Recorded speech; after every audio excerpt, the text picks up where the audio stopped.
우리 살 만큼 산 것 같아. 여기 도장 찍어두고. 치매만 걸린 줄 알았더니 미치기까지 했네. 맨 정신인지 치매 때문인지 오락가락하는 그가 한 말에 저는 깜짝 놀라버렸습니다. 그 사람은 3년 전 황혼에 만난 사랑이었습니다. 같은 실버 봉사 모임에서 만난 69세 강태수 씨. 30년을 함께 산 첫 남편이 세상을 떠난 후 저는 외로움 속에서 하루하루를 견디고 있었습니다.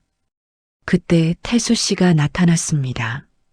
순희 씨, 남은 인생 함께 웃으며 살아요. 그의 따뜻한 손을 잡았을 때 이게 진짜 사랑이구나 싶었습니다. 첫 남편과의 결혼이 의무였다면 태수 씨와의 만남은 선택이었습니다. 딸아이는 반대했지만 저는 행복했습니다. 재혼 후 3년 매일이 감사했습니다.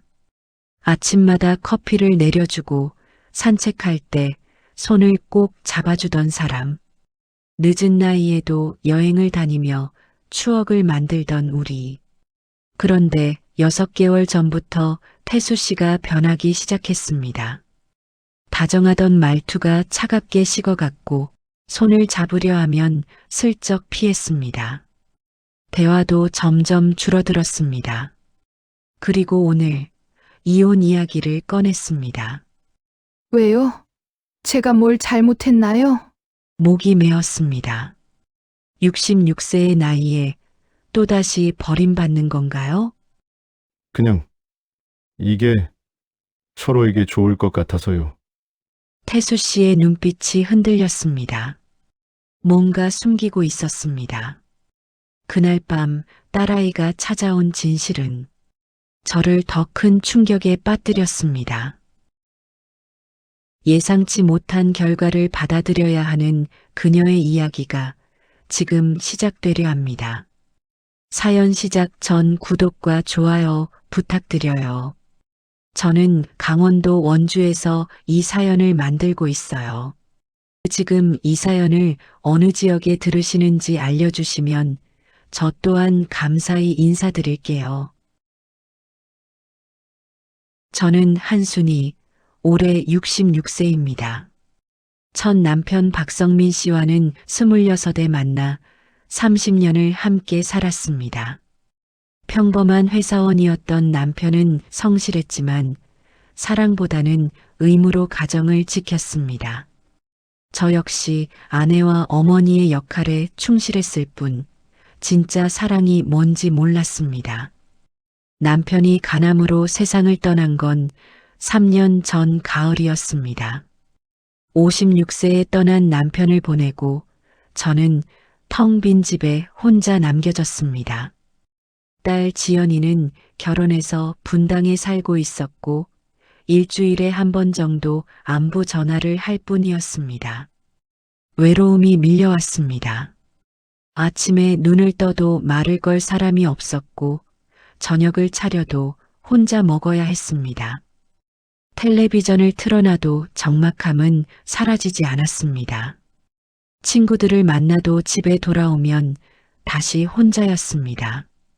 그래서 시작한 게 실버 봉사 모임이었습니다.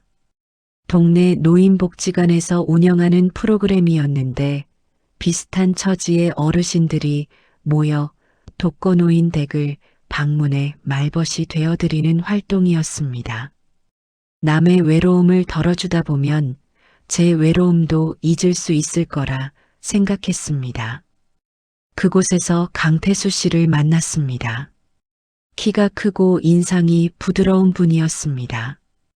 태수 씨도 2년 전 부인을 먼저 떠나보냈다고 했습니다. 첫 만남에서 우리는 많은 이야기를 나눴습니다. 혼자 사는 어려움, 자식들에게 의지하기 미안한 마음, 남은 인생을 어떻게 살아야 할지 모르는 막막함.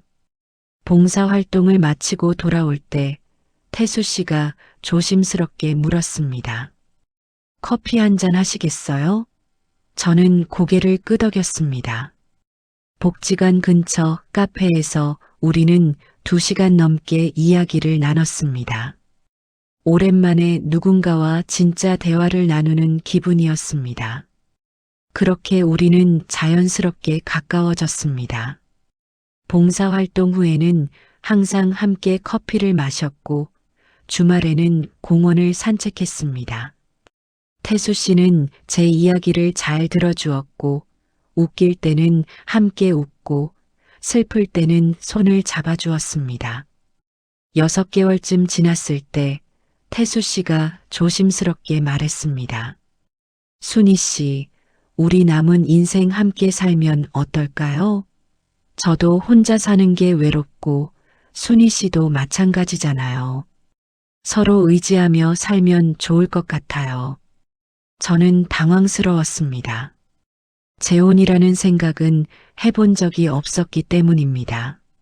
하지만 태수 씨와 함께 있으면 편안했고 웃음이 많아졌습니다. 첫 남편과의 30년보다 태수 씨와의 6개월이 더 행복했습니다. 며칠 고민한 끝에 저는 딸 지연에게 이야기했습니다. 엄마 미쳤어요? 66세에 무슨 재혼이에요? 지연이는 강하게 반대했습니다. 또 속을 수도 있고 나중에 병수발하다 엄마만 고생할 거라며 걱정했습니다. 하지만 저는 결심했습니다. 평생 남을 위해 살았는데 이제는 제가 행복할 권리가 있다고 생각했습니다. 지연아, 엄마도 사랑하고 싶어? 남은 인생 외롭게 살고 싶지 않아. 딸의 반대를 설득하는데 한 달이 걸렸습니다. 재혼식은 소박했습니다. 양가 자식들과 가까운 친구 몇 명만 모였습니다. 태수 씨의 아들 민수 씨와 딸 지은 씨는 축하한다고 했지만 표정이 밝지는 않았습니다. 저도 이해했습니다. 돌아가신 어머니 자리에 낯선 여자가 들어오는 게 반가울 리 없었으니까요. 신혼집은 제가 살던 아파트로 정했습니다. 태수 씨가 짐을 옮겨왔고 우리는 새로운 생활을 시작했습니다. 첫 아침 태수 씨가 직접 커피를 내려줬습니다. 순희 씨 커피 드세요. 향긋한 커피 향과 함께 행복이 밀려왔습니다. 재혼 생활은 예상보다 훨씬 좋았습니다. 태수 씨는 집안일을 함께 했고 제 의견을 존중해 주었습니다. 같이 장을 보러 가고 함께 요리를 하고 저녁에는 드라마를 보며 웃었습니다. 무엇보다 집에 들어왔을 때 누군가 있다는 사실이 감사했습니다. 생일날 태수 씨는 직접 미역국을 끓여줬습니다. 평생 처음 받아보는 생일 선물이었습니다. 첫 남편은 제 생일을 기억한 적도 없었는데 태수 씨는 한 달 전부터 준비했다며 수줍게 웃었습니다. 주말에는 짧은 여행도 다녔습니다. 강릉 바다를 보러 가고 경주 역사 유적지를 둘러보고 제주도에도 갔습니다. 태수 씨가 제 손을 잡고 사진을 찍자고 할 때마다 저는 20살 처녀가 된 것처럼 설렸습니다. 제주도 여행에서 태수 씨가 말했습니다. 순희 씨, 이렇게 행복할 줄 몰랐어요. 부인 떠나보내고 인생이 끝난 줄 알았는데 순희 씨 덕분에 다시 살아났어요. 바닷가를 걸으며 나누던 그 대화가 아직도 생생합니다. 저도 똑같았거든요. 태수 씨를 만나기 전까지는 그저 하루하루 버티는 게 전부였습니다. 겨울에는 함께 김장을 담갔습니다. 태수 씨가 배추를 다듬고 저는 양념을 만들었습니다. 첫 남편은 김장 처리되면 골프 약속 잡느라 바빴는데 태수 씨는 저보다 더 열심히 일했습니다. 다 담근 김치를 맛보며 태수 씨가 웃었습니다. 우리 김치가 제일 맛있어요. 봄에는 동네 뒷산의 진달래꽃을 보러 갔습니다. 오르막길이 힘들어 숨이 찰 때마다 태수 씨가 제 손을 잡아줬습니다. 천천히 가요, 순희 씨. 우리 시간 많아요. 정상에 올라 도시락을 먹으며 바라본 풍경이 너무 아름다웠습니다. 옆에 태수 씨가 있어서 더 아름다웠습니다. 이렇게 행복한 날들이 3년 가까이 이어졌습니다. 저는 매일 아침 눈을 뜰 때마다 감사했습니다. 66세에 이런 사랑을 만날 줄은 몰랐습니다. 태수 씨도 자주 말했습니다. 순희 씨 만나서 정말 행복해요. 그런데 6개월 전부터 뭔가 이상했습니다. 태수 씨의 표정이 어두워지기 시작했고 말수가 줄어들었습니다. 처음에는 컨디션이 안 좋은가 보다 했습니다. 하지만 날이 갈수록 상황은 악화됐습니다. 아침 커피를 내려주던 습관이 사라졌습니다. 산책을 가자고 해도 피곤하다며 거절했습니다. 제가 손을 잡으려 하면 자연스럽게 손을 빼며 일어났습니다. 함께 보던 드라마도 혼자 보겠다며 방으로 들어가 버렸습니다. 저는 혼란스러웠습니다. 도대체 제가 뭘 잘못한 걸까요? 혹시 실증이 난 걸까요? 밤마다 이런 생각에 잠을 이루지 못했습니다. 태수 씨에게 물어보려 했지만 차가운 표정을 보면 입이 떨어지지 않았습니다. 뭐라도 물어보면 관계가 더 나빠질까봐 두려웠습니다. 그냥 시간이 지나면 다시 예전처럼 돌아올 거라고 혼자 위로하며 버텼습니다. 그러던 어느 날 저녁, 더 큰 충격이 찾아왔습니다. 저녁 7시쯤 현관 초인종이 울렸습니다. 태수 씨는 방에서 나오지 않았고 제가 문을 열었습니다. 문 밖에 서 있던 건 태수 씨의 아들 민수 씨와 딸 지은 씨였습니다. 안녕하세요, 어머니. 민수 씨가 어색하게 인사했습니다. 재혼 후 처음 보는 얼굴이었습니다. 결혼식 이후 3년 동안 한 번도 찾아오지 않았던 사람들이었습니다. 저는 당황했지만 반갑게 맞이했습니다. 어머, 민수 씨, 지은 씨. 어서 들어오세요. 3년 만에 찾아온 자식들이 반가우면서도 왠지 불안한 기분이 들었습니다. 이렇게 늦은 시간에 예고도 없이 찾아온다는 게 심상치 않았습니다. 두 사람은 거실 소파에 앉았습니다. 표정이 굳어 있었습니다. 평소 같으면 아버지 건강은 어떠시냐, 잘 지내시냐, 안부라도 물었을 텐데 그런 말도 없었습니다. 저는 차를 준비하려고 했지만 민수 씨가 말했습니다. 괜찮습니다. 오래 있을 건 아니에요. 아버지 계세요? 제가 방문을 두드리자 태수 씨가 나왔습니다. 아이들을 보는 태수 씨의 눈빛이 복잡했습니다. 왔구나. 태수 씨는 짧게 말하고 다시 방으로 들어가려 했습니다.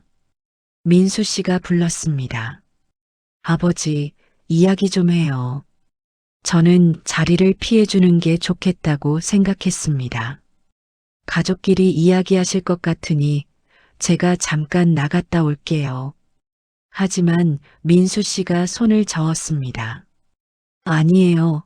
어머니도 들으셔야 할 이야기예요. 불길한 예감이 들었습니다. 무슨 일인지 모르겠지만 좋은 이야기는 아닌 것 같았습니다. 태수 씨는 아무 말 없이 소파에 앉았고 저도 그 옆에 자리를 잡았습니다. 민수 씨가 입을 열었습니다. 어머니, 죄송하지만 솔직하게 말씀드리겠습니다. 아버지가 최근에 병원 검사를 받으셨어요. 그 결과가 좋지 않았습니다. 제 심장이 철렁 내려앉았습니다. 병원? 무슨 병원이요?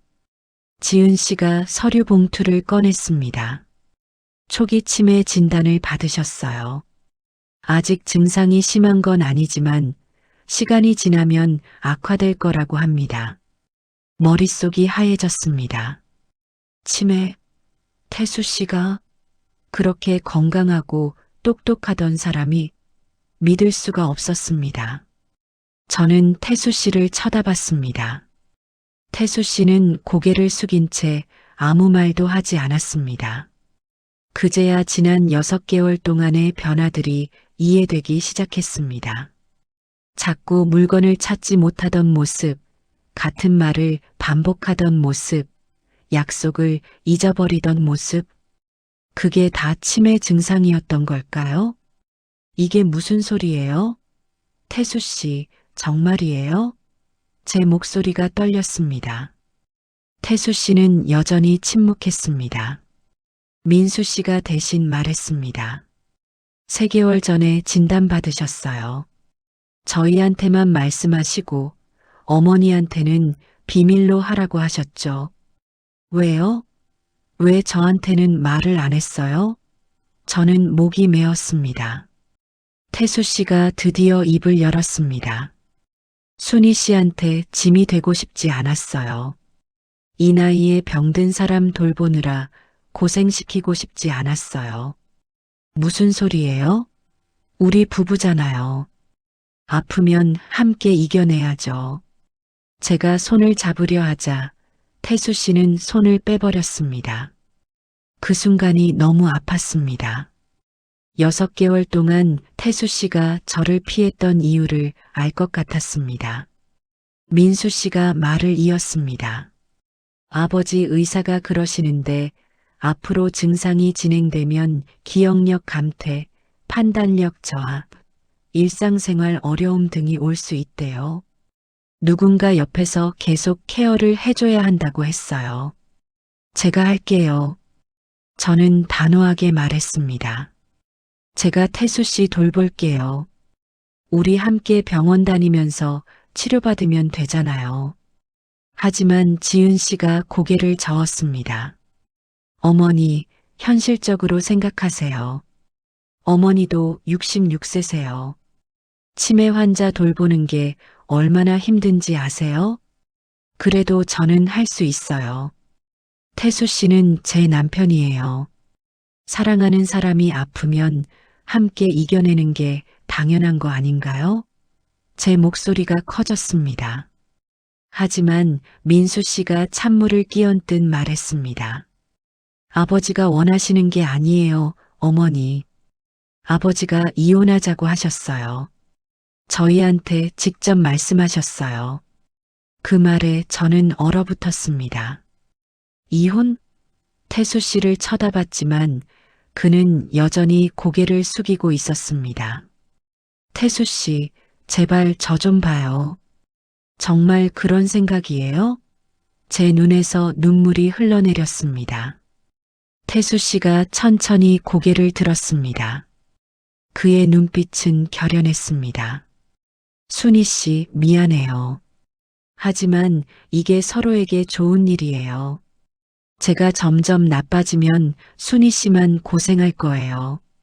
차라리 지금 정리하는 게 낫습니다. 정리요? 우리 사랑을 정리하자고요?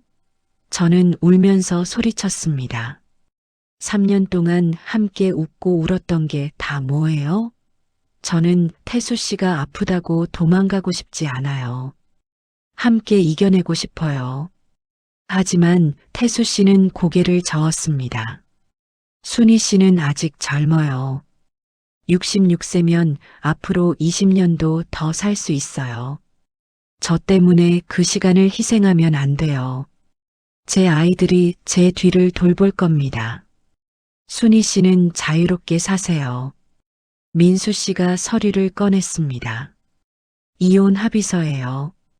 재산 분할도 어머니께 유리하게 했어요. 아버지 생각은 확고하시니 어머니도 받아들여 주세요. 저는 그 서류를 받지 않았습니다. 안 돼요. 절대 안 돼요. 저는 고개를 저었습니다. 태수 씨, 당신이 날 사랑한다고 했잖아요. 남은 인생 함께 하자고 했잖아요. 그게 다 거짓말이었어요? 태수 씨의 눈에도 눈물이 고였습니다. 사랑해요, 순희 씨. 지금도 사랑해요. 하지만 바로 그래서 놓아드려야 해요. 제가 순희 씨를 정말 사랑한다면 짐이 되면 안 돼요. 저는 그 자리에서 무너졌습니다. 온몸에 힘이 빠졌습니다. 민수 씨와 지은 씨는 서류를 테이블에 놓고 일어났습니다. 생각해 보세요, 어머니. 아버지 마음 돌리기는 힘들 것 같아요. 두 사람이 나간 후 저와 태수 씨는 한참 동안 말없이 앉아 있었습니다. 저는 울고 있었고 태수 씨는 고개를 숙인 채 주먹을 쥐고 있었습니다. 텅 빈 거실에는 우리의 숨소리만 들렸습니다. 벽식의 초침 소리가 유난히 크게 들렸습니다. 시간이 멈춘 것 같았습니다. 태수 씨가 먼저 일어나 방으로 들어갔습니다. 문이 닫히는 소리가 제 가슴을 찢는 것 같았습니다. 저는 소파에 남아 한참을 울었습니다. 3년 전 첫 남편을 떠나보낸 후 느꼈던 것보다 더 큰 상실감이 밀려왔습니다. 그날 밤 저는 딸 지연에게 전화했습니다. 지연아, 엄마 어떡하면 좋겠니? 전화기 너머로 제 울음소리만 들렸습니다. 지연이는 놀라서 물었습니다. 엄마, 무슨 일이에요? 태수 아저씨가 뭐 잘못했어요? 저는 겨우 정신을 가다듬고 태수 씨의 병과 이혼 이야기를 했습니다. 다음 날 아침 지연이가 집으로 왔습니다. 딸의 얼굴을 보자마자 저는 또 눈물이 쏟아졌습니다. 지연이는 저를 꼭 안아주었습니다. 엄마, 괜찮아요. 우리 함께 생각해봐요. 회사에 반차 내고 왔으니까 천천히 이야기해요. 지연이는 태수 씨가 있는 방문을 두드렸습니다. 아저씨, 저 지연이에요. 이야기 좀 해요. 하지만 태수 씨는 문을 열지 않았습니다. 지연이는 한숨을 쉬며 저를 부축해 소파에 앉혔습니다. 따뜻한 차를 끓여서 제 손에 쥐어주었습니다. 엄마, 솔직히 말해요. 엄마 진짜 어떻게 하고 싶어요? 지연이가 물었습니다. 저는 눈물을 닦으며 대답했습니다. 태수 씨랑 헤어지고 싶지 않아. 함께 이겨내고 싶어. 하지만 태수 씨가 거부하는데 어떡해. 지연이는 잠시 생각하더니 말했습니다. 엄마, 제가 태수 아저씨 자식들한테 연락해 볼게요. 그 사람들도 아버지 걱정돼서 그러는 거잖아요. 우리가 성의를 보여주면 마음이 바뀔 수도 있어요. 그날 오후 지연이는 민수 씨와 지은 씨를 만났습니다. 저는 집에서 기다렸습니다. 태수 씨는 여전히 방에서 나오지 않았습니다. 문틈으로 밥이라도 먹으라고 했지만 대답이 없었습니다. 지연이가 돌아온 건 저녁 무렵이었습니다. 얼굴이 어두웠습니다. 엄마, 미안해요. 설득이 안 됐어요. 민수 씨랑 지은 씨는 아버지 뜻이 확고하다고 어머니가 받아들여 주시는 게 서로에게 좋다고 했어요. 저는 주저앉았습니다. 그럼 이제 어떡하죠? 정말 이혼해야 하나요? 지연이가 제 손을 잡았습니다.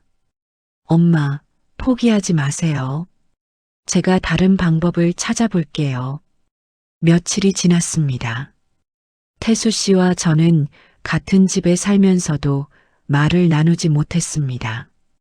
태수 씨는 계속 방에만 있었고 저는 거실에서 혼자 시간을 보냈습니다. 밥을 해도 태수 씨는 먹지 않았습니다. 제가 문 앞에 놓아두면 한참 후에 그릇이 비어 있었습니다. 어느 날 밤 저는 태수 씨 방문 앞에 섰습니다. 문을 두드릴 용기가 나지 않았습니다. 하지만 이대로 있을 수는 없었습니다. 우리가 이렇게 멀어지면 정말 끝이라는 생각이 들었습니다. 저는 용기를 내서 조용히 문을 열었습니다. 태수 씨는 침대에 앉아 창밖을 보고 있었습니다. 달빛이 태수 씨의 얼굴을 비추고 있었습니다. 제가 들어온 걸 알았지만 돌아보지 않았습니다. 저는 침대 옆 의자에 앉았습니다. 태수 씨, 저 좀 봐주세요. 태수 씨가 천천히 고개를 돌렸습니다. 그의 눈은 충혈되어 있었습니다. 순희 씨, 왜 이렇게 힘들게 하세요? 그냥 놓아주세요. 그게 서로에게 좋아요. 놓아줄 수 없어요. 저는 고개를 저었습니다. 태수 씨가 아프다고 도망가는 건 사랑이 아니에요. 함께 아파하고 함께 이겨내는 게 사랑이잖아요. 우리 3년 동안 그렇게 살았잖아요. 태수 씨가 한숨을 쉬었습니다. 순희 씨는 모르세요. 치매가 얼마나 무서운 병인지. 저는 점점 기억을 잃을 거예요. 순희 씨 얼굴도 우리 추억도 다 잊어버릴 거예요. 그런 제가 순희 씨한테 무슨 의미가 있겠어요? 그래도 괜찮아요. 제가 기억할게요. 태수 씨가 잊어도 제가 우리 추억을 간직할게요. 매일 사진을 보여드리고 이야기를 들려드릴게요. 제가 태수 씨의 기억이 되어드릴게요. 태수 씨의 눈에 눈물이 고였습니다. 그렇게 하면 순희 씨만 힘들어요. 저는 점점 폭력적이 될 수도 있어요. 순희 씨를 못 알아볼 수도 있어요. 그런 저를 보면서 순희 씨가 얼마나 힘들겠어요. 힘들어도 좋아요. 저는 울면서 말했습니다. 태수 씨랑 함께 있는 게 제일 중요해요. 태수 씨가 절 못 알아봐도 저는 태수 씨를 사랑할 거예요. 그게 제가 태수 씨한테 할 수 있는 거예요. 태수 씨가 고개를 숙였습니다. 어깨가 떨리고 있었습니다. 저는 태수 씨 옆에 앉아서 손을 잡았습니다. 이번엔 태수 씨가 손을 빼지 않았습니다. 순희 씨, 태수 씨가 조용히 말했습니다. 정말 미안해요. 저도 순희 씨랑 헤어지고 싶지 않았어요. 하지만 짐이 되는 게 너무 두려웠어요. 순희 씨가 저 때문에 고생하는 모습을 보고 싶지 않았어요. 저도 미안해요. 제가 좀 더 강하게 말했어야 했는데, 저는 태수 씨 손을 꼭 쥐었습니다. 우리 다시 시작해요. 함께 병원 다니고 함께 치료받아요. 포기하지 말아요. 그날 밤 우리는 오랜만에 함께 앉아 이야기를 나눴습니다. 치매에 대해, 앞으로의 생활에 대해, 서로의 두려움에 대해. 태수 씨는 여전히 불안해했지만 예전처럼 저를 밀어내지는 않았습니다. 다음 날 아침 지연이가 급하게 전화를 했습니다. 엄마, 제가 치매 전문 병원을 알아봤어요. 거기 의사 선생님이 초기 치매는 적극적인 치료와 관리로 진행을 늦출 수 있대요. 포기하지 마세요. 저는 태수 씨에게 지연이의 말을 전했습니다. 태수 씨, 우리 그 병원 가봐요. 제대로 치료받아봐요. 태수 씨는 망설이다가 고개를 끄덕였습니다. 그 모습에 저는 처음으로 희망을 느꼈습니다. 하지만 문제는 태수 씨의 자식들이었습니다. 민수 씨와 지은 씨는 여전히 이혼을 원했습니다. 지연이가 아무리 설득해도 마음을 바꾸지 않았습니다. 오히려 더 강하게 압박했습니다. 어느 날 민수 씨가 다시 집에 찾아왔습니다. 이번엔 변호사와 함께였습니다. 정장을 입은 변호사가 서류 가방을 들고 서 있었습니다. 저는 불길한 예감에 가슴이 철렁 내려앉았습니다. 어머니, 이제 정말 결정하셔야 해요. 아버지를 위해서라도 이혼 서류에 서명해 주세요. 저는 단호하게 고개를 저었습니다. 안 돼요. 저는 태수 씨 남편이에요. 끝까지 함께 할 거예요. 민수 씨의 얼굴이 굳어졌습니다. 옆에 선 변호사가 무언가 속삭였습니다. 민수 씨가 말했습니다. 어머니가 이렇게 고집 부리시면 법적으로라도 해결할 수밖에 없어요. 그 말에 저는 놀랐습니다. 법적으로요? 무슨 소리예요?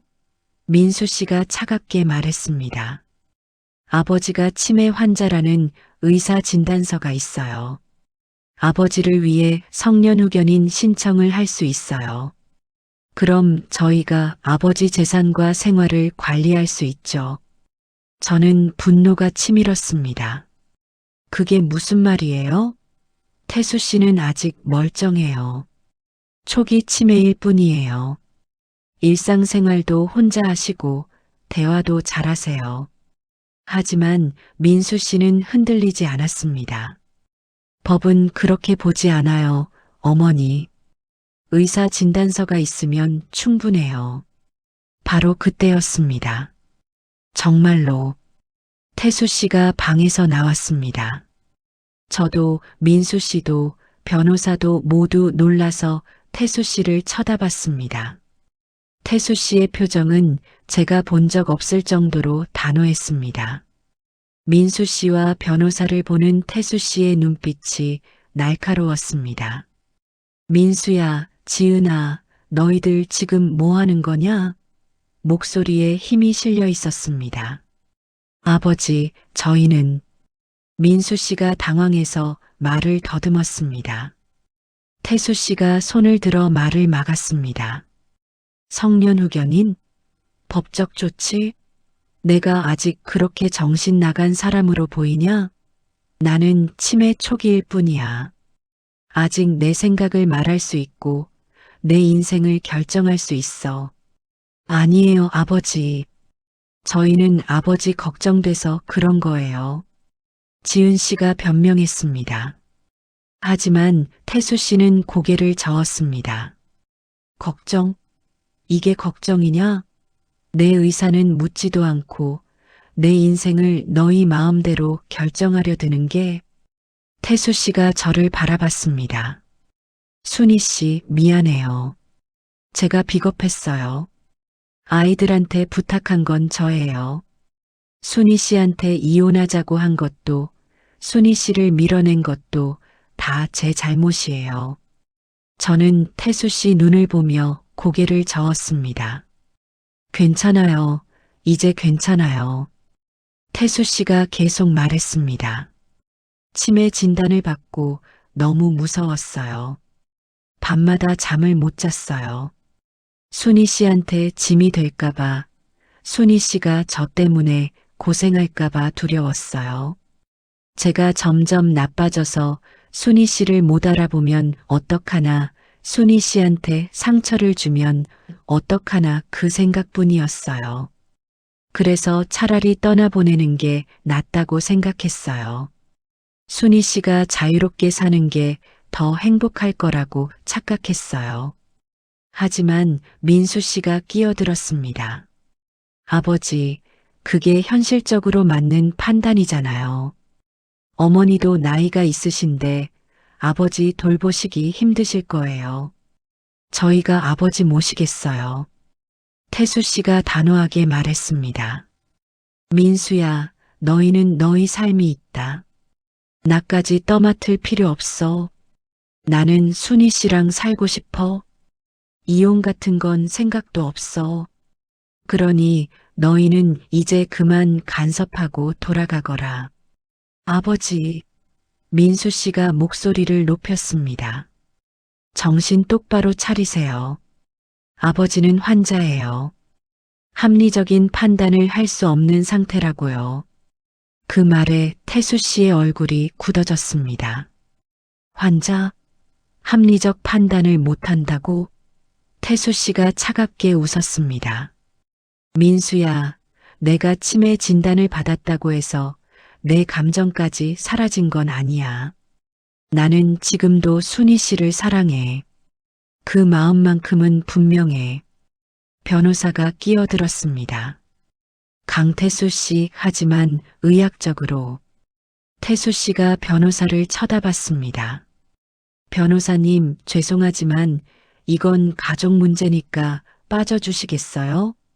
변호사는 민수 씨를 쳐다보고는 조용히 나갔습니다. 민수 씨와 지은 씨는 당황한 표정이었습니다. 태수 씨가 두 사람에게 말했습니다.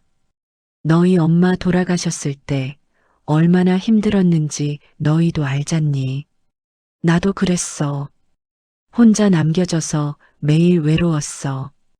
그때 순희 씨를 만났어. 태수 씨가 저를 바라봤습니다. 순희 씨 덕분에 다시 웃을 수 있었어. 아침에 눈 뜨는 게 행복했고 하루하루가 감사했어. 3년 동안 너무 행복했어. 지은 씨의 눈에 눈물이 고였습니다. 아버지, 저희도 아버지 행복하신 거 알아요. 하지만 앞으로가 걱정돼요. 치매가 진행되면 어떡하려고요? 태수 씨가 대답했습니다. 그때 가서 생각하자. 지금 당장 모든 걸 포기할 필요는 없잖니. 순희 씨랑 나 우리 함께 최선을 다해 볼 거야. 병원 치료도 받고 관리도 하면서. 저도 용기를 내서 말했습니다. 민수 씨, 지은 씨, 저도 약속할게요. 태수 씨 잘 돌볼게요. 제 딸 지연이도 도와줄 거예요. 우리 다 같이 힘을 모으면 이겨낼 수 있어요. 민수 씨가 한숨을 쉬었습니다. 정말 그렇게 하시겠어요? 저는 고개를 끄덕였습니다. 네, 저는 태수 씨를 사랑해요. 끝까지 함께 할 거예요. 지은 씨가 조용히 울기 시작했습니다. 어머니, 죄송해요. 저희가 너무 이기적이었어요. 아버지 걱정한다는 핑계로 사실은 저희가 편한 방법을 택하려고 했어요. 태수 씨가 지은이 손을 잡았습니다. 지은아, 괜찮아. 너희가 걱정하는 거 이해해. 하지만 아빠 인생은 아빠가 선택하고 싶어. 지은이가 고개를 끄덕이며 눈물을 닦았습니다. 민수 씨도 결국 한숨을 쉬며 말했습니다. 알겠어요, 아버지. 어머니, 저희가 도와드릴게요. 대신 정말 힘드시면 언제든 저희한테 말씀하세요. 저는 감사하다는 인사를 했습니다. 그날 이후 우리는 새로운 일상을 시작했습니다. 태수 씨와 저는 함께 치매 전문 병원을 찾아갔습니다. 의사 선생님은 초기 단계라 약물 치료와 인지 훈련으로 진행을 늦출 수 있다고 했습니다. 적극적으로 관리하면 5년, 10년도 현재 상태를 유지할 수 있다는 희망적인 이야기도 해주셨습니다. 매주 2번 우리는 병원에서 인지 훈련을 받았습니다. 퍼즐 맞추기, 기억력 게임, 간단한 계산 문제. 태수 씨는 처음엔 힘들어했지만 점점 익숙해졌습니다. 저도 옆에서 함께하며 격려했습니다. 잘하고 계세요, 태수 씨. 제 응원에 태수 씨는 수줍게 웃었습니다. 집에서도 매일 루틴을 만들었습니다. 아침 7시에 일어나 함께 산책하고 아침 식사 후 신문을 읽고 저녁에는 그날 있었던 일을 일기로 쓰는 습관을 들였습니다. 태수 씨가 기억하기 쉽도록 큼직한 글씨로 달력에 일정을 적고 사진첩도 만들었습니다. 우리의 추억, 가족들 얼굴, 중요한 날들을 정리해서 매일 함께 보며 이야기를 나눴습니다. 지연이도 자주 찾아와 도와주었습니다. 주말마다 반찬을 해다 주고 태수 씨와 함께 산책도 하며 이야기를 나눴습니다. 민수 씨와 지은 씨도 주말마다 들렀습니다. 처음엔 어색했지만 시간이 지나며 우리는 진짜 가족처럼 가까워졌습니다. 지은 씨는 아버지와 어머니라는 호칭을 자연스럽게 사용하기 시작했고 민수 씨도 제게 고마움을 표현했습니다. 어느 날 저녁 태수 씨가 제 손을 잡고 말했습니다. 순희 씨, 고맙습니다. 저를 포기하지 않아줘서. 저는 웃으며 대답했습니다. 저야말로 고마워요. 태수 씨가 절 선택해줘서. 그날 밤 우리는 오랜만에 함께 드라마를 봤습니다. 태수 씨가 제 어깨에 기대어 웃었습니다. 저는 이 순간이 영원했으면 좋겠다고 생각했습니다. 태수 씨의 따뜻한 체온이 느껴졌습니다. 하지만 현실은 그렇게 호락호락하지 않았습니다. 예상치 못한 일이 벌어졌습니다. 1년이 흘렀습니다. 태수 씨의 상태는 예상보다 안정적이었습니다. 약물 치료와 꾸준한 인지 훈련 덕분에 기억력은 큰 변화 없이 유지됐습니다. 가끔 작은 실수들이 있었지만 일상생활에는 큰 지장이 없었습니다. 어느 토요일 아침이었습니다. 태수 씨와 저는 평소처럼 뒷산을 산책하고 있었습니다. 가을 단풍이 아름답게 물들어 있었습니다. 태수 씨가 제 손을 잡으며 말했습니다. 순희 씨, 1년 전 일 기억나세요? 제가 순희 씨를 떠나보내려고 했던 거요. 기억하죠? 저는 웃으며 대답했습니다. 그때 태수 씨 정말 고집 센 줄 몰랐어요. 태수 씨도 웃었습니다. 미안했어요. 하지만 순희 씨가 포기하지 않아줘서 다행이에요. 우리는 벤치에 앉아 도시락을 먹었습니다. 태수 씨가 좋아하는 김밥과 계란말이였습니다. 바람이 시원하게 불었고 아래로 보이는 도시 풍경이 아름다웠습니다. 태수 씨가 말했습니다. 순희 씨, 여기 경치 정말 좋네요. 우리 자주 오자고요. 우리는 평화로운 시간을 보냈습니다. 그런데 집으로 돌아오는 길이었습니다. 태수 씨가 갑자기 멈춰 섰습니다. 순희 씨, 우리 집이 어디였죠? 저는 처음엔 농담인 줄 알았습니다. 뭐라고요? 태수 씨, 장난치세요? 하지만 태수 씨의 표정이 심각했습니다.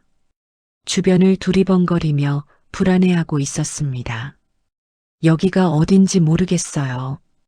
우리 어디로 가야 해요? 제 가슴이 철렁 내려앉았습니다.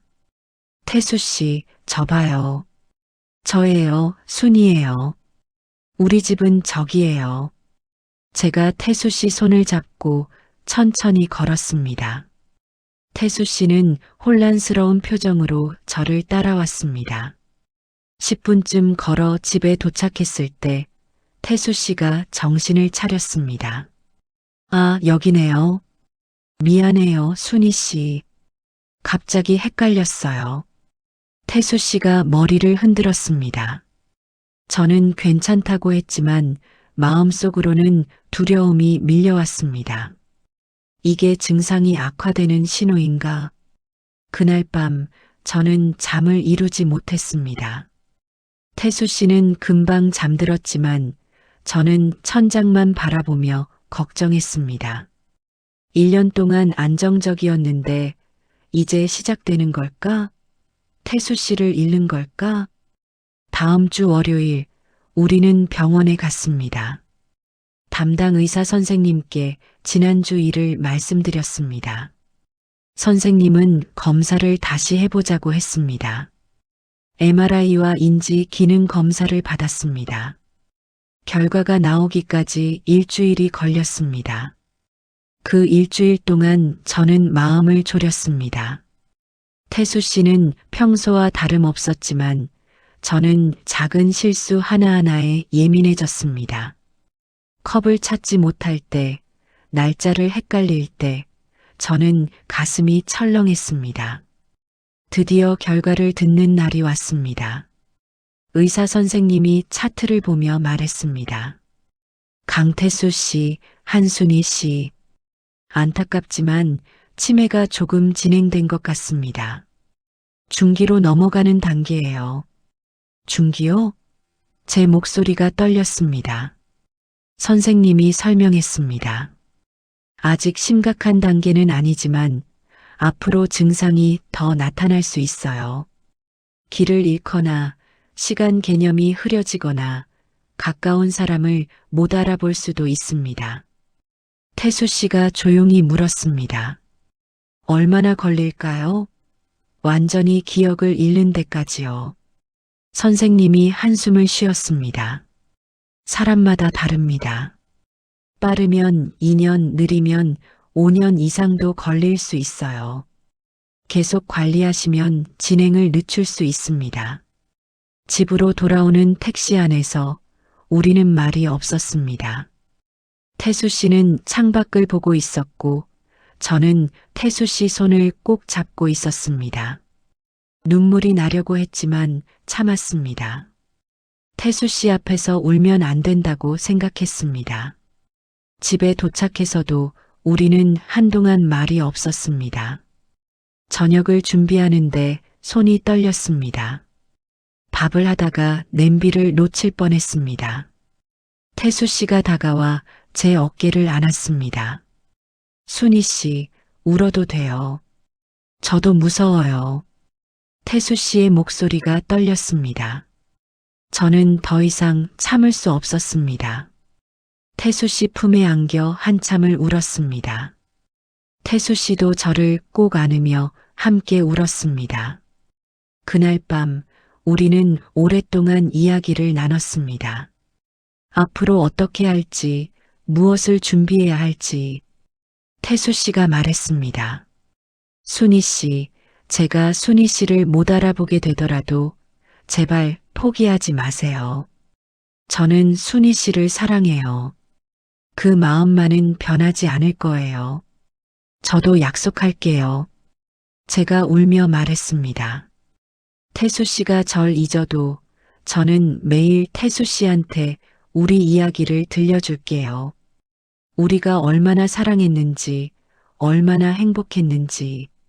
다음 날부터 우리는 더 열심히 살기로 했습니다. 남은 시간이 얼마나 될지 모르니까 매 순간을 소중하게 보내기로 했습니다. 사진을 더 많이 찍고 여행도 다니고 하고 싶은 것들을 다 하기로 했습니다. 지연이에게도 소식을 전했습니다. 딸은 걱정했지만 저를 응원해 주었습니다. 엄마, 힘내세요. 제가 더 자주 갈게요. 민수 씨와 지은 씨에게도 연락했습니다.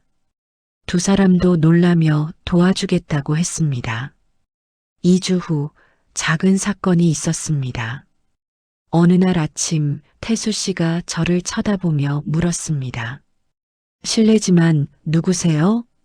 우리 집에 왜 계세요? 그 순간 세상이 멈춘 것 같았습니다. 태수 씨, 저예요. 순이에요. 당신 아내예요. 제 목소리가 떨렸습니다. 태수 씨는 고개를 갸우뚱했습니다. 순이? 잘 모르겠는데요. 제 심장이 무너지는 것 같았습니다. 하지만 5분쯤 지나자 태수 씨가 정신을 차렸습니다. 아, 순희 씨. 미안해요. 제가 또 헷갈렸네요. 태수 씨가 당황하며 사과했습니다. 저는 웃으며 괜찮다고 했지만 속으로는 무너지고 있었습니다. 의사 선생님 말대로였습니다. 이제 시작인 거예요. 태수 씨가 저를 잊어가는 게. 그날 오후 저는 혼자 발코니에 나가 울었습니다. 태수 씨가 낮잠을 자는 사이 저는 참았던 눈물을 쏟아냈습니다. 어떻게 해야 할까요? 사랑하는 사람이 나를 잊어간다는 게 이렇게 아픈 거였나요? 하지만 저는 포기할 수 없었습니다. 태수 씨와 약속했으니까요. 끝까지 함께하기로 했으니까요. 그날 저녁 태수 씨가 깨어났을 때 저는 웃으며 맞이했습니다. 태수 씨, 저녁 뭐 먹고 싶어요? 태수 씨는 제 손을 잡으며 말했습니다. 순희 씨가 해주는 건 다 좋아요. 우리는 함께 저녁을 먹었습니다. 태수 씨는 평소처럼 웃었고 저도 웃었습니다. 하지만 우리 둘 다 알고 있었습니다. 이 평범한 일상이 언젠가는 끝날 거라는 걸. 바로 다음 날이었습니다. 아침에 눈을 떴을 때 태수 씨가 침대에 없었습니다. 화장실인가 싶어 기다렸지만 10분이 지나도 돌아오지 않았습니다. 저는 불안한 마음에 집안을 둘러봤습니다. 거실도 주방도 화장실도 비어 있었습니다. 현관문이 열려 있었습니다. 제 심장이 쿵쾅거렸습니다. 태수 씨가 나간 건가? 혼자서? 저는 급하게 옷을 입고 밖으로 나갔습니다. 새벽 6시, 아직 해가 뜨지 않은 시간이었습니다. 태수 씨, 태수 씨. 저는 동네를 뛰어다니며 불렀습니다. 하지만 아무 대답이 없었습니다. 공원도 가보고 편의점도 가봤지만 태수 씨는 보이지 않았습니다. 30분쯤 지났을 때 저는 경찰에 신고하려고 했습니다. 그때 동네 경비원 아저씨가 말했습니다. 아까 어르신 한 분이 버스 정류장 쪽으로 가시던데요. 혼잣말하시면서 어디 찾으시는 것 같더라고요. 저는 버스 정류장으로 뛰어갔습니다. 태수 씨가 벤치에 앉아 있었습니다. 멍하니 앞을 보고 있었습니다. 태수 씨, 저는 숨을 헐떡이며 다가갔습니다. 태수 씨가 저를 보더니 당황한 표정을 지었습니다. 아, 죄송합니다. 길을 좀 물어보려고 했는데 여기가 어디죠? 집을 찾아가야 하는데 모르겠어요. 태수 씨, 저예요. 순이에요. 집은 저기예요. 같이 가요. 제가 손을 내밀었습니다. 태수 씨는 의아한 표정으로 저를 쳐다봤습니다. 순이? 누구신지 잘 모르겠는데요. 그 순간 제 눈에서 눈물이 쏟아졌습니다. 태수 씨가 절 몰라보는 거예요. 완전히. 저는 울음을 참으며 말했습니다. 괜찮아요. 제가 모셔다 드릴게요. 집이 가까워요. 태수 씨는 망설이다가 제 손을 잡았습니다. 고맙습니다. 실례지만 정말 제 집이 가까운가요? 저는 고개를 끄덕이며 천천히 걸었습니다. 5분 거리였지만 1시간처럼 느껴졌습니다. 집에 도착해서 문을 열자 태수 씨가 주변을 둘러봤습니다. 여기가 제 집이군요. 기억이 안 나네요. 저는 태수 씨를 소파에 앉히고 따뜻한 차를 끓였습니다. 손이 떨려서 컵을 거의 떨어뜨릴 뻔했습니다. 태수 씨, 천천히 드세요. 조금 있으면 기억나실 거예요. 저는 웃으며 말했지만 속으로는 무너지고 있었습니다. 30분쯤 지나자 태수 씨가 갑자기 고개를 들었습니다. 순이 씨? 태수 씨의 눈빛이 제 눈빛과 마주쳤습니다. 제가 또 그랬나요? 집을 못 찾았나요? 저는 고개를 끄덕였습니다. 태수 씨가 두 손으로 얼굴을 감쌌습니다. 미안해요, 순이 씨. 정말 미안해요. 태수 씨가 흐느끼기 시작했습니다. 저는 옆에 앉아 태수 씨를 안았습니다. 괜찮아요. 찾았잖아요. 다친 데도 없고. 하지만 태수 씨는 계속 울었습니다. 이러면 안 되는데. 저는 순이 씨한테 짐이 되면 안 되는데. 약속했잖아요. 함께 잘 살기로 했잖아요. 저는 태수 씨 등을 토닥이며 말했습니다. 우리 지금도 잘 살고 있어요. 같이 있잖아요. 그날 오후 저는 긴급하게 병원에 연락했습니다. 의사 선생님께서 집으로 방문해 주셨습니다. 태수 씨를 진찰한 후 선생님이 조용히 말했습니다. 한순희 씨, 잠깐 따로 이야기 좀 할까요? 태수 씨를 거실에 두고 저는 선생님과 주방에서 이야기를 나눴습니다. 선생님이 심각한 표정으로 말했습니다. 증상이 예상보다 빠르게 진행되고 있습니다. 배회 증상이 나타났다는 건 위험할 수 있어요. 저는 목이 메었습니다. 어떻게 해야 하나요? 선생님이 대답했습니다. 24시간 케어가 필요합니다. 혼자 두시면 안 돼요. 밤에 또 나가실 수도 있고 위험한 상황이 생길 수 있어요. 제가 계속 곁에 있을게요. 저는 단호하게 말했습니다. 선생님이 고개를 저었습니다.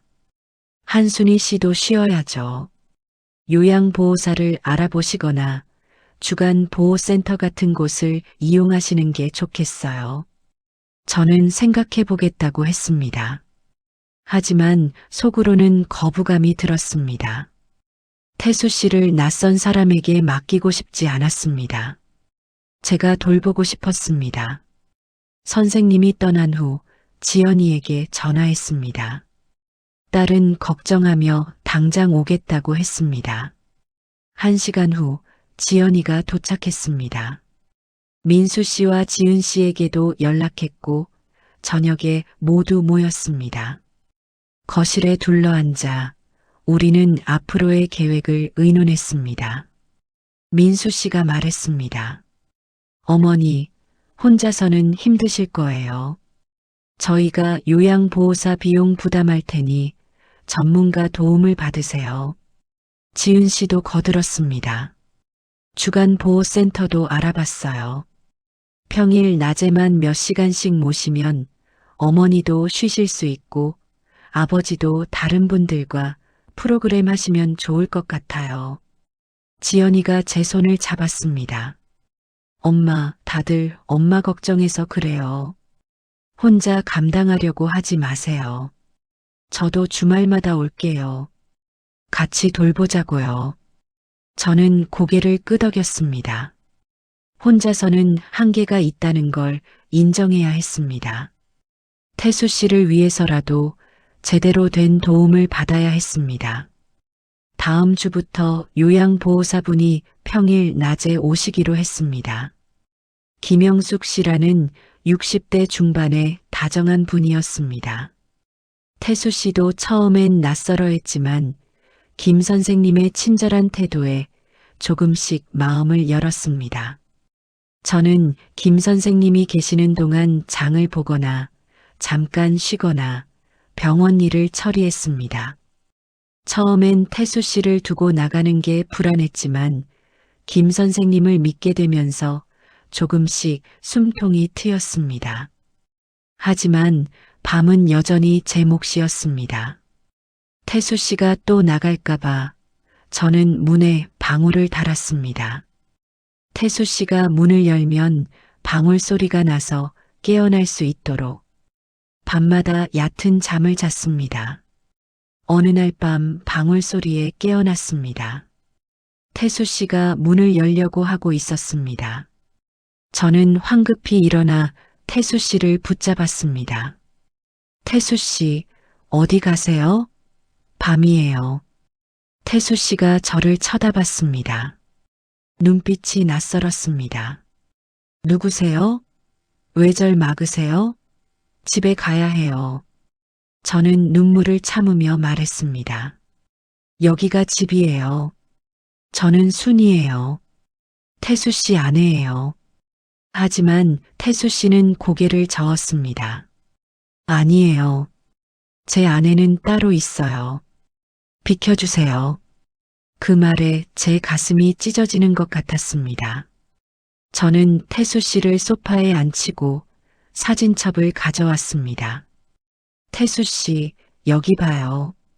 우리 사진이에요. 우리 결혼식 사진이에요. 하지만 태수 씨는 사진을 보고도 고개를 갸우뚱할 뿐이었습니다. 그날 밤 저는 태수 씨가 잠들 때까지 옆에 앉아 있었습니다. 태수 씨의 손을 잡고 우리 이야기를 계속 들려줬습니다. 언젠가는 기억할 거라고 저는 믿고 싶었습니다. 하지만 현실은 더 가혹했습니다. 6개월이 더 흘렀습니다.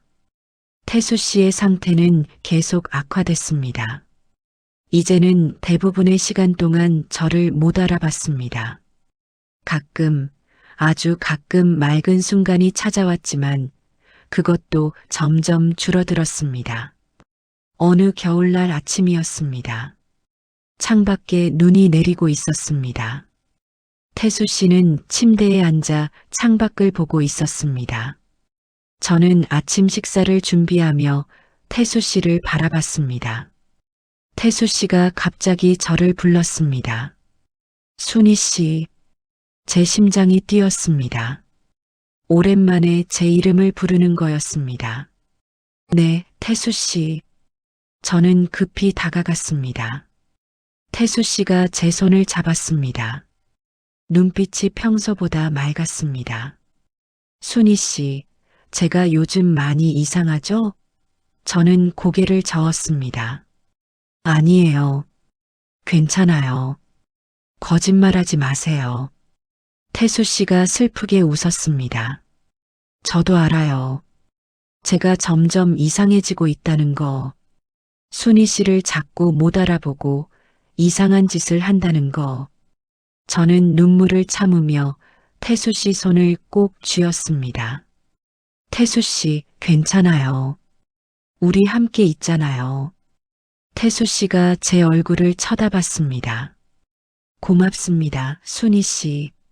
저 같은 사람 옆에 있어줘서. 무슨 소리예요? 저는 태수 씨가 좋아서 있는 거예요. 저는 웃으며 말했습니다. 태수 씨도 웃었습니다. 그 웃음이 너무 소중했습니다. 순희 씨, 제가 완전히 기억을 잃더라도 한 가지만 알아주세요. 태수 씨가 진지하게 말했습니다. 제 마음 깊은 곳에서는 순희 씨를 사랑하고 있을 거예요. 비록 기억은 못해도 제 영혼은 순희 씨를 알고 있을 거예요. 저는 더 이상 참을 수 없었습니다. 눈물이 쏟아졌습니다. 태수 씨가 제 눈물을 닦아주었습니다. 울지 마세요. 우리 행복했잖아요. 그걸로 충분해요. 우리는 한참 동안 손을 잡고 앉아 있었습니다. 창밖에 눈은 계속 내렸고 세상은 하얗게 덮여갔습니다. 그 순간이 영원했으면 좋겠다고 생각했습니다. 하지만 30분쯤 지나자 태수 씨의 눈빛이 다시 흐려졌습니다. 저를 보며 물었습니다. 실례지만 누구세요? 저는 웃으며 대답했습니다. 저는 순이에요. 태수 씨를 돌봐드리는 사람이에요. 아, 그렇군요. 고맙습니다. 태수 씨가 예의 바르게 인사했습니다. 제 가슴은 아팠지만 저는 계속 웃었습니다. 이제 익숙해졌습니다. 태수 씨를 잃고 또 잃는 이 아픔에. 그날 오후 민수 씨와 지은 씨가 찾아왔습니다. 명절이 다가와서 인사를 드리러 왔다고 했습니다. 태수 씨는 두 사람을 보고 어리둥절한 표정을 지었습니다. 안녕하세요. 누구시죠? 태수 씨가 물었습니다. 민수 씨의 얼굴이 굳었습니다. 아버지, 저예요. 민수요. 아들이요. 하지만 태수 씨는 고개를 갸우뚱할 뿐이었습니다. 지은 씨가 눈물을 흘렸습니다. 아버지, 저는 지은이고요. 딸이에요. 태수 씨는 미안한 표정으로 말했습니다. 죄송한데 잘 기억이 안 나네요. 민수 씨가 저를 쳐다봤습니다. 어머니, 힘드시죠? 정말 괜찮으세요? 저는 고개를 끄덕였습니다. 괜찮아요. 태수 씨가 편안하게 계시면 그걸로 충분해요. 지은 씨가 제 손을 잡았습니다. 어머니 정말 대단하세요. 저였으면 못했을 거예요.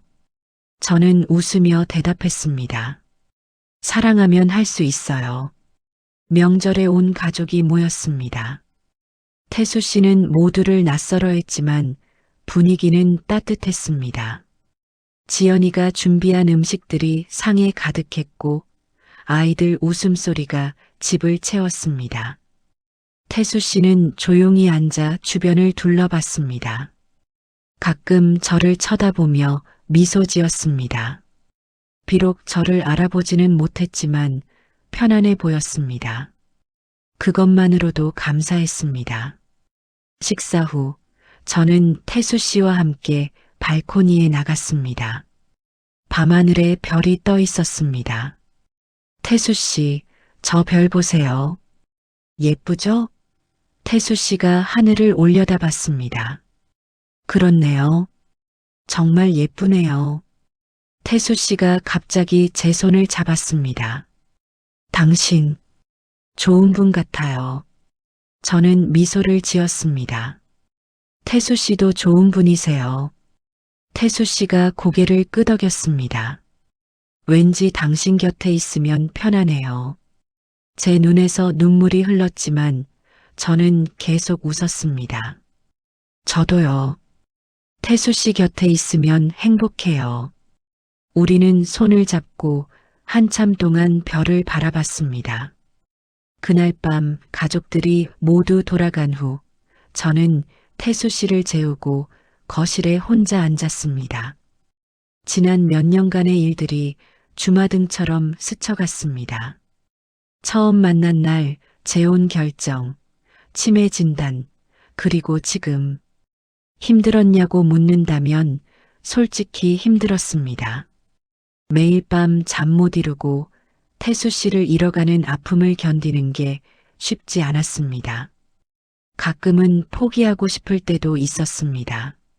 하지만 후회하냐고 묻는다면 단 한순간도 후회하지 않았습니다.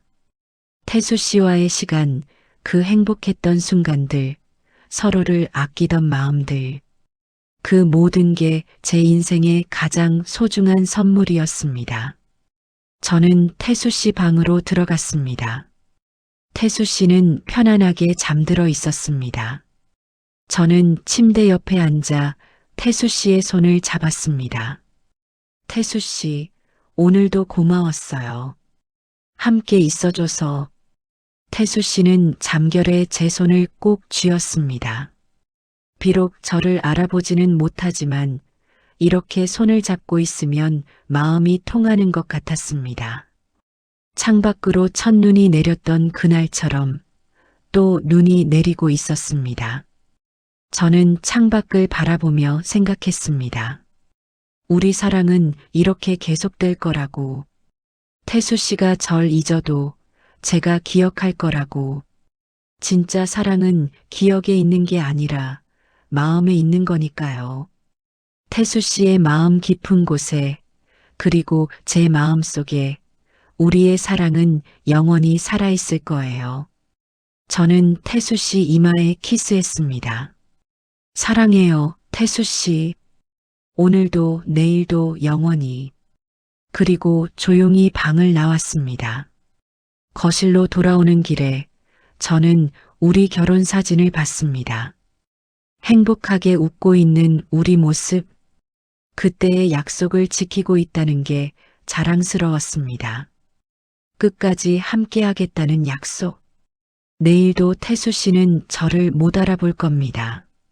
그래도 괜찮습니다. 저는 매일 태수 씨에게 우리 이야기를 들려줄 거예요. 우리가 얼마나 사랑했는지, 얼마나 행복했는지, 그리고 언젠가 태수 씨가 모든 기억을 잃는 그날이 와도 저는 태수 씨 곁을 지킬 겁니다. 그게 제가 태수 씨에게 줄 수 있는 마지막 사랑이니까요. 66세에 찾은 사랑. 그 사랑은 짧았지만 제 인생에서 가장 아름다웠습니다. 그리고 그 사랑은 지금도, 이 순간에도 계속되고 있습니다. 한순이 66세. 저는 오늘도 사랑합니다. 저를 기억하지 못하는 그 사람을